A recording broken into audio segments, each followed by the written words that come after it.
Assalamualaikum warahmatullahi wabarakatuh. Ketemu lagi dengan saya Eka Sulisyorini dalam koneksi antar materi 3.1A8 pengambilan keputusan berdasarkan nilai kebajikan sebagai pemimpin. Tanya pemantik, mengajarkan anak menghitung itu baik, namun mengajarkan mereka apa yang berharga atau utama adalah yang terbaik. Dari kutipan di atas, apa kaitannya dengan proses pembelajaran yang sedang Anda pelajari saat ini? Kaitan kutipan di atas dengan proses pembelajaran yang sedang saya pelajari, yaitu dalam proses pengambilan keputusan, maka kita harus memperhatikan beberapa hal, di antaranya apakah permasalahan yang sedang dihadapi itu merupakan sebuah dilema etika atau bujukan moral. Dalam pengambilan keputusan pada sebuah permasalahan, maka kita harus memperhatikan 3 prinsip, 4 paradigma, dan 9 langkah untuk mengambil sebuah keputusan agar keputusan yang kita ambil dapat dipertanggungjawabkan sesuai dengan nilai-nilai kebajikan universal dan berpihak pada murid. Bagaimana nilai-nilai atau prinsip-prinsip yang kita anut dalam suatu pengambilan keputusan dapat memberikan dampak pada lingkungan kita? Nilai-nilai dalam suatu pengambilan keputusan yang saya pegang yaitu pengambilan keputusan harus dapat dipertanggungjawabkan secara berpihak pada murid, sehingga akan memberikan dampak yang positif untuk lingkungan sekolah, yaitu terciptanya lingkungan yang memberikan rasa kenyamanan untuk semua situasi, rasa saling percaya, dan saling berkolaborasi untuk mewujudkan tujuan yang sudah ditetapkan bersama. Bagaimana Anda sebagai seorang pemimpin pembelajaran dapat berkontribusi pada proses pembelajaran murid dalam pengambilan keputusan Anda? Sebagai pemimpin pembelajaran, maka kita harus dapat menuntun siswa untuk tumbuh dan berkembang sesuai dengan kodratnya, sehingga siswa akan mendapatkan kebahagiaan dalam merdeka belajar. Pengambilan keputusan dalam pembelajaran harus mengutamakan kebutuhan murid melalui pembelajaran berdiferensiasi yang memperhatikan kesiapan belajar murid, minat belajar murid, profil belajar murid, dan merupakan dasar dalam pengambilan keputusan dalam pembelajaran. Menurut Anda, apakah maksud dari kutipan ini jika dihubungkan dengan proses pembelajaran yang telah Anda alami di modul ini? Jelaskan pendapat Anda. Pembelajaran pada modul ini memberikan pengetahuan bagaimana untuk mengambil sebuah keputusan, di mana situasi yang terjadi merupakan dilema etika dan bujukan moral. Tentunya dalam pengambilan keputusan harus memperhatikan nilai-nilai kebajikan universal, tanggung jawab, dan berpihak pada murid. Adanya 4 paradigma dalam pengambilan keputusan, 3 prinsip, dan 9 langkah untuk menguji sebuah keputusan sangat penting untuk mengambil sebuah keputusan guna meminimalisir resiko yang terjadi di masa yang akan datang. Bagaimana filosofi Ki Hajar Dewantara dengan Pratap Triloka memiliki kaitan dengan penerapan pengambilan keputusan sebagai seorang pemimpin? Bahwa dalam pengambilan keputusan sebagai seorang pemimpin setidaknya harus berpedoman pada filosofi Ki Hajar Dewantara dengan Pratap Triloka, meliputi ing ngarso sung tulodo, menjadi teladan, memimpin, contoh kebajikan, patut ditiru atau baik untuk dicontoh oleh orang lain dalam perbuatan, kelakuan, sifat, dan lain-lainnya.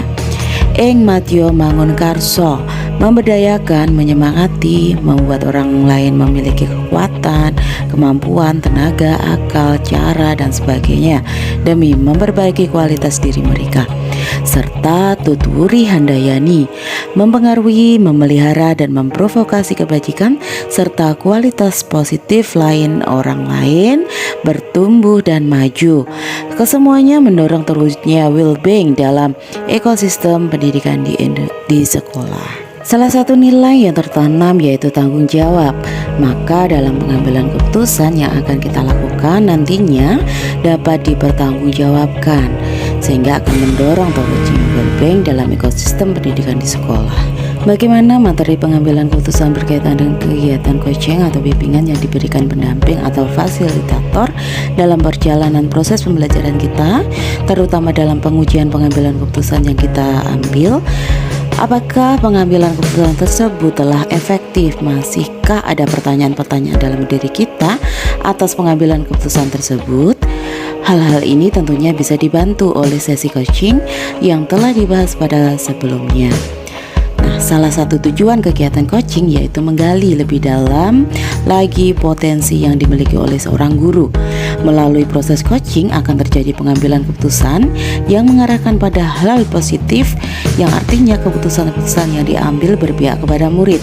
Melalui kegiatan coaching, pengambilan keputusan akan lebih efektif karena keputusan yang diambil berasal dari potensi yang dimiliki seseorang, sehingga keputusan tersebut dapat dipertanggungjawabkan dan mendorong terwujudnya well-being dalam ekosistem pendidikan di Indonesia. Bagaimana kemampuan guru dalam mengelola dan menyadari aspek sosial emosional akan berpengaruh terhadap pengambilan suatu keputusan, khususnya masalah dilema etika. Kemampuan guru dalam mengelola dan menyadari aspek sosial emosional sangat berpengaruh terhadap pengambilan suatu keputusan, khususnya dilema etika. Guru yang memiliki kesadaran diri yang baik pasti menunjukkan integritas dan kejujuran dalam pengambilan keputusan, memiliki kemampuan untuk mencapai tujuan dan aspirasi, kemampuan untuk memahami sudut pandang dan dapat berempati dengan orang lain, termasuk mereka yang berasal dari latar belakang budaya dan konteks yang berbeda-beda, kemampuan untuk membangun dan mempertahankan hubungan yang sehat dan suportif, kemampuan untuk mengambil pilihan-pilihan membangun berdasarkan atas kepedulian, kapasitas dalam mempertimbangkan standar-standar etis dan rasa aman, untuk mengevaluasi manfaat dan konsekuensi dari bermacam-macam tindakan dan perilaku untuk kesejahteraan psikologis atau well-being diri sendiri, masyarakat, dan kelompok. Pada akhirnya, keputusan yang diambil dapat dipertanggungjawabkan. Bagaimana pembahasan studi kasus yang fokus pada masalah moral dan etika kembali kepada nilai-nilai yang dianut seorang pendidik? Nilai-nilai yang dianut seorang pendidik yaitu tanggung jawab. Dengan berpegang teguh pada nilai tanggung jawab itu untuk pengambilan keputusan pada masalah moral dan etika merupakan upaya mendorong terwujudnya well-being dalam ekosistem pendidikan di sekolah. Bagaimana pengambilan keputusan yang tepat tentunya berdampak pada terciptanya lingkungan yang positif, kondusif, aman, dan nyaman. Dengan menjalankan prinsip Among, Ki Hajar Dewantara, dan pola pikir inquiry apresiatif, diharapkan guru mampu menjalankan peran-perannya. Guru akan mendorong adopsi pemikiran dan tindakan strategis di tengah komunitasnya, jadi mereka akan lebih banyak membangun percakapan dan kapabilitas strategis komunikasinya, tidak soal operasional dan teknis saja. Menjadi pemimpin pembelajaran juga berarti memimpin yang menaruh perhatian penuh secara sengaja pada komponen pembelajaran seperti kurikulum, intra, ekstra, dan co-kurikuler. Proses belajar mengajar, refleksi, dan asesmen yang otentik dan efektif, pengembangan guru, pemberdayaan, pelibatan komunitas yang sesuai, mendorong terwujudnya well-being dalam ekosistem pendidikan di sekolah. Yang dimaksud dengan well-being di sini adalah semua yang terkait dengan kondisi yang berpihak pada murid. Apakah kondisi tersebut sudah membuat murid nyaman untuk belajar? Apakah sudah sesuai dengan kebutuhan murid? Apakah lingkungan belajar di sekolah sudah memungkinkan anak untuk mendapatkan manfaat maksimal dari belajar? Guru berperan besar dalam membuat lingkungan sekolah yang aman, nyaman, menyenangkan, namun tetap menantang dan relevan untuk para muridnya. Mereka diharapkan mampu berperan sebagai pemimpin yang berorientasi pada sebesar-besarnya kepentingan tumbuh, kembang, dan mekarnya murid atau flourish. Apakah tantangan-tantangan di lingkungan Anda untuk dapat menjalankan pengambilan keputusan terhadap kasus-kasus dilema etika ini? Adakah kaitannya dengan perubahan paradigma di lingkungan Anda? Tantangan-tantangan dalam menjalankan pengambilan keputusan diantaranya benturan antara kelompok kepentingan yang berseberangan pemikiran. Pasti di dalam sebuah instansi terdapat kelompok yang pro dan kontra terhadap sebuah sistem yang sedang dijalankan oleh pemangku kebijakan di sekolah. Seharusnya semua ekosistem yang ada di sekolah saling berkolaborasi untuk mewujudkan tujuan bersama. Dalam benturan antara kelompok sangat berkaitan dengan perubahan paradigma di lingkungan, yaitu individu lawan kelompok atau individual versus community, rasa keadilan lawan rasa kasihan, justice versus fancy, kebenaran lawan kesetiaan atau trust versus loyalty, dan jangka pendek lawan jangka panjang atau short term versus long term. Apakah pengaruh pengambilan keputusan yang kita ambil ini dengan pengajaran yang memerdekakan murid-murid kita? Bagaimana kita memutuskan pembelajaran yang tepat untuk potensi murid kita yang berbeda-beda? Keputusan yang kita ambil berpengaruh terhadap pengajaran memerdekakan murid, seperti keputusan bagaimana untuk menyusun strategi pembelajaran yang dapat mengakomodir kebutuhan belajar siswa. Tentunya keputusan tersebut berpengaruh terhadap pengajaran yang memerdekakan murid. membuat keputusan pembelajaran yang tepat untuk potensi murid, yaitu dengan lebih dahulu kita mengetahui kesiapan belajar murid, minat belajar murid, dan profil belajar murid. Jika kita memutuskan strategi pembelajaran yang sesuai untuk mengakomodir kebutuhan belajar setiap siswa, apakah melalui strategi pembelajaran berdiferensiasi proses, konten, atau produk. Bagaimana seorang pemimpin pembelajaran dalam mengambil keputusan dapat mempengaruhi kehidupan atau masa depan murid-muridnya? Keputusan yang diambil oleh seorang pemimpin pembelajaran dapat mempengaruhi kehidupan atau masa depan murid, maka harus memperhatikan nilai-nilai kebajikan universal. Tanggung jawab dan keputusan tersebut harus berpihak kepada murid. Apa kesimpulan akhir yang dapat Anda tarik dari pembelajaran modul materi ini dan keterkaitannya dengan modul-modul sebelumnya? Kesimpulan pada modul pembelajaran ini tentang pengambilan keputusan. Dalam pengambilan keputusan, kita perlu mendasarkan keputusan kita pada 3 unsur, yaitu berpihak pada murid, berdasarkan nilai-nilai kebajikan, dan bertanggung jawab terhadap segala konsekuensi dari keputusan yang diambil. Bahwa dalam pengambilan keputusan, sebagai seorang pemimpin setidaknya harus berpedoman pada filosofi Gajah Dewantara dengan pratap Triloka, meliputi ingat sosung tulodo, menjadi teladan, memimpin, contoh kebajikan, patut ditiru atau baik untuk dicontoh oleh orang lain, baik dalam perbuatan, sifat, dan lain-lain. Ing madya mahun karso, memberdayakan, menyemangati, membuat orang lain memiliki kekuatan, kemampuan, tenaga, akal, cara, dan sebagainya demi memperbaiki kualitas diri mereka. Serta tutwuri handayani, mempengaruhi, memelihara, dan memprovokasi kebajikan serta kualitas positif lain agar orang lain bertumbuh dan maju. Kesemuanya mendorong terwujudnya well-being dalam ekosistem pendidikan di Indonesia. Nilai-nilai kebajikan universal sendiri telah dibahas dan dipelajari di modul 1.2 dan 1.4, yaitu membahas tentang nilai-nilai dan peran guru penggerak serta budaya positif. Diane Gosen pada tahun 1998, seorang pakar pendidikan dan praktisi disiplin positif, mengemukakan bahwa pemahaman terhadap nilai-nilai kebajikan universal ini merupakan hal kunci yang perlu diajarkan kepada murid-murid kita. Selanjutnya, Gosen berpendapat bahwa bila kita ingin menumbuhkan motivasi intrinsik dari dalam diri siswa, maka tumbuhkan pemahaman tentang nilai-nilai kebajikan universal. Nilai-nilai kebajikan universal bisa berupa antara lain keadilan, keselamatan, tanggung jawab, kejujuran, rasa syukur, lurus hati, berprinsip, integritas, kasih sayang, rajin, berkomitmen, percaya diri, kesabaran, keamanan, dan lain-lain. Kemampuan guru dalam mengelola dan menyadari aspek sosial emosional sangat berpengaruh terhadap pengambilan suatu keputusan, khususnya di lingkungan etika.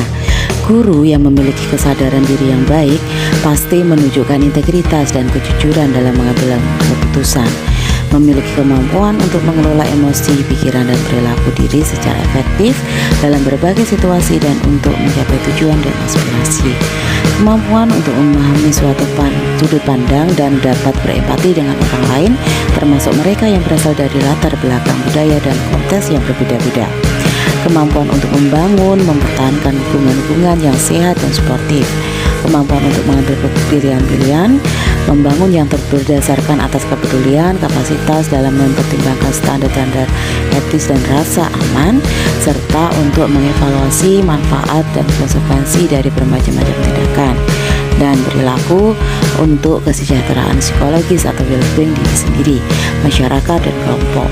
Pada akhirnya, keputusan yang diambil dapat dipertanggungjawabkan. Salah satu tujuan kegiatan coaching yaitu untuk menggali lebih dalam lagi potensi yang dimiliki oleh seorang guru. Melalui proses coaching akan terjadi pengambilan keputusan yang mengarahkan pada hal-hal positif yang artinya keputusan-keputusan yang diambil berpihak kepada murid. Melalui kegiatan coaching, pengambilan keputusan akan lebih efektif karena keputusan yang diambil berasal dari potensi yang dimiliki seorang, sehingga keputusan tersebut dapat dipertanggungjawabkan yang dapat mendorong terwujudnya well-being dalam ekosistem pendidikan di sekolah. Sejauh mana pemahaman Anda tentang konsep-konsep yang telah Anda pelajari di modul ini, yaitu dilema etika dan bujukan moral, 4 paradigma pengambilan keputusan, 3 prinsip pengambilan keputusan, dan 9 langkah pengambilan dan pengujian keputusan.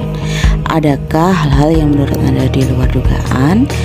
Pemahaman saya terhadap materi tentang konsep-konsep yang telah saya pelajari tentang dilema etika dan bujukan moral, 4 paradigma pengambilan keputusan dan 3 prinsip pengambilan keputusan, dan 9 langkah pengambilan dan pengujian keputusan sudah cukup baik. Memahaminya melalui belajar mandiri maupun dengan diskusi kolaborasi dengan kelompok yang membahas tentang kasus dan penyelesaiannya. Hal-hal yang menurut saya di luar dugaan, yaitu dalam pengambilan keputusan yang bertanggung jawab, ternyata memiliki landasan atau fondasi, yaitu 4 paradigma pengambilan keputusan, 3 prinsip pengambilan keputusan, dan 9 langkah pengambilan dan pengujian keputusan yang harus diperhatikan. Tidak asal membuat keputusan yang menimbulkan resiko atau dampak negatif di kemudian hari. Sebagai pemimpin perlu mempertimbangkan manajemen resiko dalam pengambilan keputusan. Sebelum mempelajari modul ini, pernahkah Anda menerapkan pengambilan keputusan sebagai pemimpin dalam situasi moral dilema? Bila mana pernah, apa bedanya dengan apa yang Anda pelajari di modul ini? Pernah, dan paradigma yang saya alami yaitu individu melawan kelompok dan belas kasih lawan keadilan. Pengambilan keputusan yang saya lakukan yaitu mempertimbangkan rasa keadilan bahwa semua murid tidak boleh membeda-bedakan teman. Sebelumnya saya mempelajari modul ini, saya berprinsip bahwa murid mempunyai hak dan kewajiban yang sama di sekolah, maka tidak boleh murid dibeda-bedakan temannya. Maka masalah itu saya selesaikan dengan memberi pengarahan, nasihat agar mereka tidak membeda-bedakan teman. Bagaimana dampak mempelajari konsep ini buat Anda? Perubahan apa yang terjadi pada cara Anda dalam mengambil keputusan sebelum dan sesudah mengikuti pembelajaran modul ini? Dampak setelah mempelajari modul ini, saya dalam mengambil keputusan, kita sebagai guru tidak boleh serta-merta otoriter dan mengontrol siswa secara penuh, tetapi keputusan yang kita ambil harus berlandaskan nilai-nilai kebajikan universal, tanggung jawab dan berpihak kepada murid, serta mempertimbangkan manajemen risiko yang ditimbulkan dari keputusan yang kita buat. Seberapa penting mempelajari topik modul ini bagi Anda sebagai seorang individu dan Anda sebagai seorang pemimpin? Sangatlah penting mempelajari modul ini sebagai seorang individu. Sangat bermanfaat dalam hal mengambil keputusan dan harus dapat mempertimbangkan manajemen risiko yang ditimbulkan dari keputusan yang diambil serta dapat dipertanggungjawabkan sehingga dapat mendorong terwujudnya well-being ekosistem pendidikan di sekolah. Demikian yang dapat saya sampaikan. Jika ada salah kata saya mohon maaf. Wassalamualaikum warahmatullahi wabarakatuh. Guru penggerak, tergerak, bergerak, dan menggerakkan.